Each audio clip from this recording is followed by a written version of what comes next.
In this video, I'm going to show you how much cardio you need to do to lose weight. Because there are levels to this. There are levels to exercise. There are levels to doing cardio. There's definitely a right way and a wrong way to do it if you want to use it as a tool for weight loss. These are the exact same tips that I give to all my students, and they've all gone to see some amazing results. So you know it works. Before we get started, give this video a like, subscribe to my channel, and hit the bell to get notified every time I post a new video every week. I try to mention this as much as I can in a lot of my videos that you should not rely on cardio in order to lose weight because you are majoring in the minor here, especially if you're just focusing on the calories burned during your hour-long cardio session. And the calories that you burn that shows on the screen may or may not even be accurate. But here's the dealio with cardio. A lot of people are still under the belief that you need to do it in order to lose weight. The problem is most people hate cardio. I am one of those people. Like whenever I go for a run, about 2 minutes in, I start questioning my life decisions.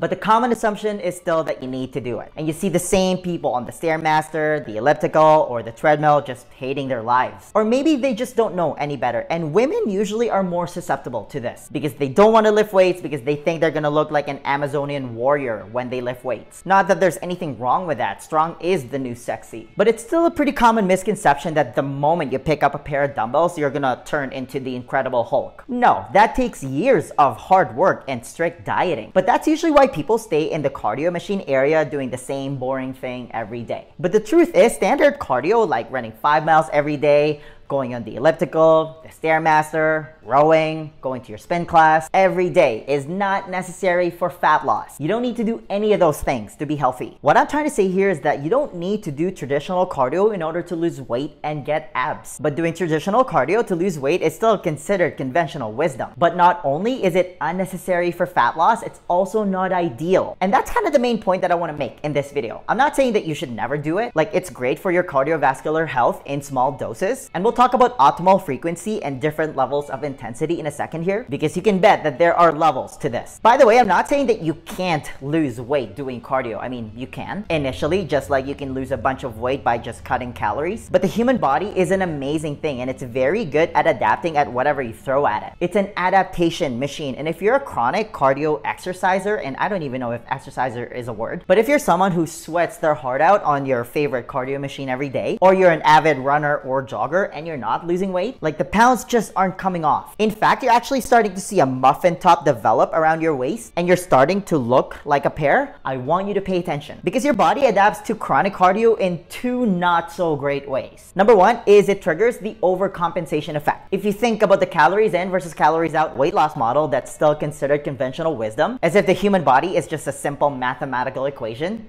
it's not. It's not that simple. You need to factor in hormone optimization, but I'll humor you on this. The thinking is that if you increase the calories out part of the equation by running for an hour, let's say you just burned 500 calories. The thinking is that you just created a 500 calorie deficit and the calories in part of the equation stay stable. If you do this every day, you're gonna lose a pound a week and you're gonna lose 52 pounds in 1 year and we all lived happily ever after. No, it does not work like that because the calories in part of the equation does not stay stable. Your metabolism, for example, can go up or down by as much as 40%. And as you burn more calories, you also eat more calories. If you increase the calories out, the calories in goes up as well because it triggers an increase in your appetite. That's how the human body works. It's also now been scientifically proven that the calories burned during exercise does not translate to fat burned in your body. And if you're not losing weight, even though you're on the cardio machine 7 days a week, you already know this to be true. That's why I always like to say that exercise has many benefits, but weight loss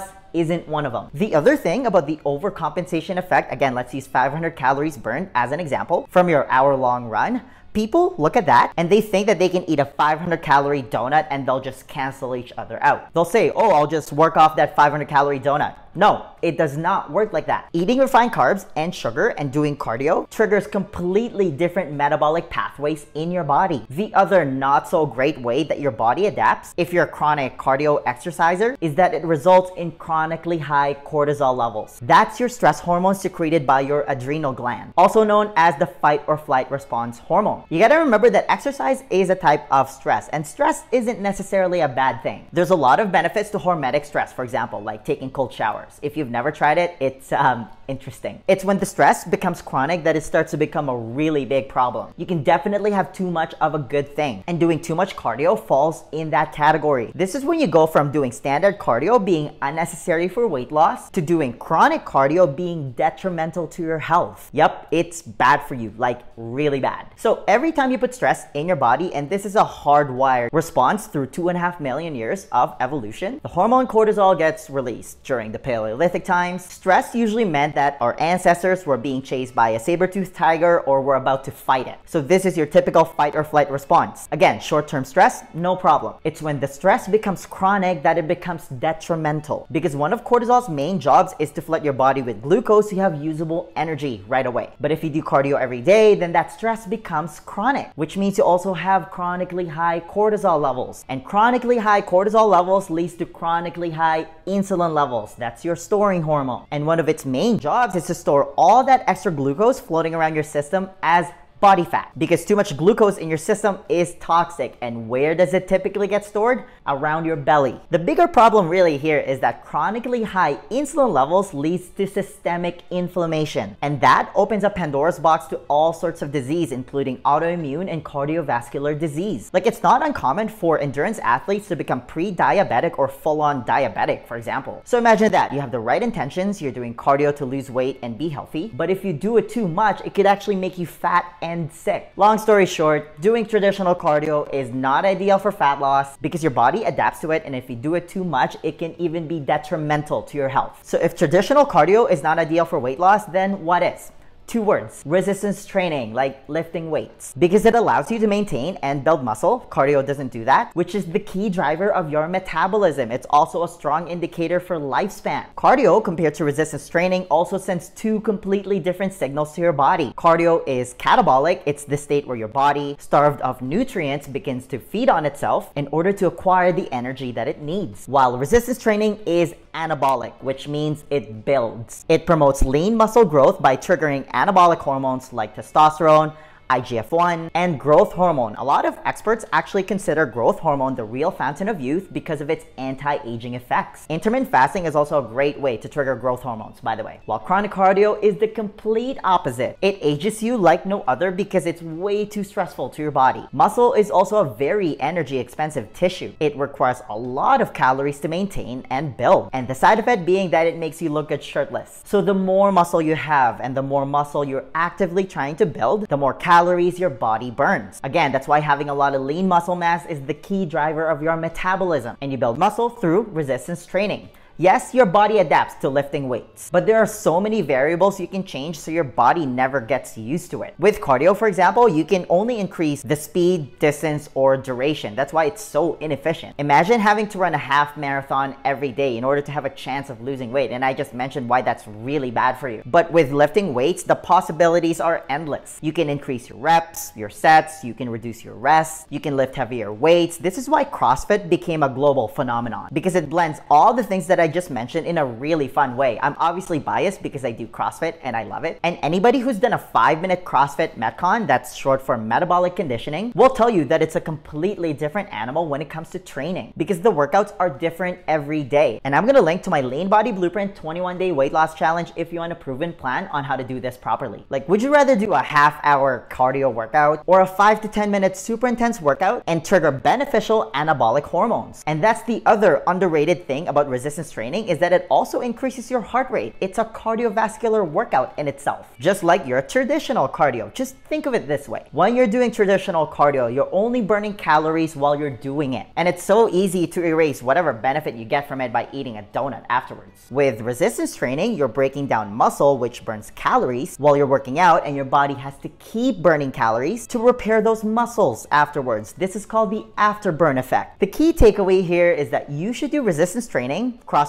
or CrossFit style workouts are my favorite here to build muscle because it's anabolic. I want you to think less but better. Like any exercise program you do should revolve around building muscle and increasing general movement. Now, I just want to do a little housekeeping here. I'm not saying they should never do cardio. If you love it, do it, but don't do it every day. Once or twice a week, it's great accessory work. Again, it's when you keep doing it every day and it's all you do for exercise where it becomes a problem. Now, there is a world of difference between doing traditional cardio. Again, I'm talking about running, jogging, the Stairmaster, the elliptical, rowing, or doing spin classes, which I don't understand. Like, why would you pay $200 a month to sit on a stationary bike and listen to loud music? You can do that outside for free. But there is a world of difference between doing traditional cardio and low intensity cardio, like walking. Because walking almost guarantees to keep you below your maximum aerobic heart rate. Not maximum heart rate, there's a difference there. I'm talking about maximum aerobic heart rate. That's where you get maximum aerobic benefits with minimum anaerobic stimulation. Translation: staying below your maximum aerobic heart rate is where your body is mainly using fatty acids for energy. This is your quote-unquote fat burning zone. This is why I always like to say that there are levels to this. There is a right way and a wrong way to use cardio for weight loss and improving your health.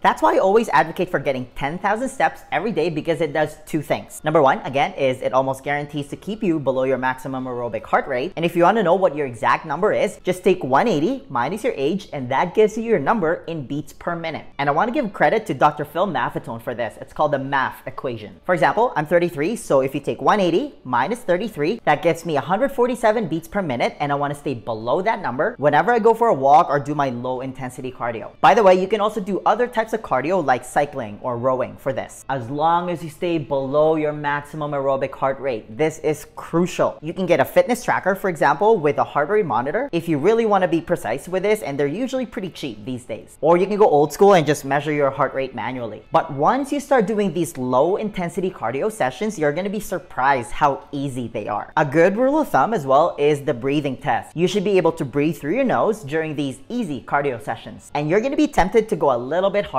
and exceed your maximum aerobic heart rate because you think it's too easy and you're not working out hard enough. You don't want to do that. That defeats the purpose of it. Listen, not every workout needs to be a near-death experience for it to be effective, because once you go past your maximum aerobic heart rate, then that's when you start burning a mix of fat and glucose. That's when you start to become a sugar burner, and then the sugar cravings start after your cardio session. Notice how you're always craving carbs or something sugary after your cardio workout? And that's also when you trigger a cortisol response, because it starts to become stressful. Again, short-term stress, not a bad thing. But chronic stress resulting in systemic inflammation, losing weight should be the least of your concerns. The other benefit of getting 10,000 steps, ideally spread throughout the day, is that it forces you to avoid prolonged periods where you're completely sedentary, because nothing shuts down your fat-burning metabolism faster than prolonged periods where you're just not moving. It also increases your risk of getting chronic disease tenfold. By the way, that's another unintended side effect of people that do chronic cardio. You turn into a couch potato after your workout because you think you've already fulfilled your physical movement goal for the day. You don't want to do that, because that means that you're still living a mostly sedentary lifestyle. You're just moving a little bit. I want you to look at these low intensity cardio sessions as a chance to go for a nice leisurely walk and just be with yourself. Notice your surroundings. You get some fresh air. It's also a great way to relax and lower your stress levels. This is the opposite of excessive cardio sessions where you're just completely dead afterwards. Bonus points if you also get some sun on your skin whenever you go for these walks. Aim to get at least 20 to 30 minutes of sun and expose as much of your skin as possible. Morning sun is ideal to get some much needed vitamin D in your body. This is important because most people in North America, or if you live far from the equator, are vitamin D deficient. There's a reason why it's called the sunshine vitamin. Vitamin D is actually more of a hormone, and it's extremely important when it comes to facilitating normal immune function, which keeps your body healthy and happy. And if you don't have a step counter, just try to accumulate at least an hour of purposeful walking on top of your workouts and general movement inside your house. That almost guarantees to put you over the 10,000 step mark. I personally go for 3 separate walks every day on top of my workouts, and if I'm not working out that day, I go for extra long walks. And this is how we evolved as human beings. We evolved to move. This promotes optimal gene expression. We did not evolve to run every day or sit on a stationary bike every day. Instead, we would sprint every once in a while when we're hunting or when we're being hunted. But that's usually done in short little bursts of max out effort, which by the way can be unbelievably beneficial to your body. Like, when was the last time you sprinted? Because there's a world of difference between long duration running and doing full out sprints for a few rounds for like 10 to 15 seconds. Because sprinting raises your MET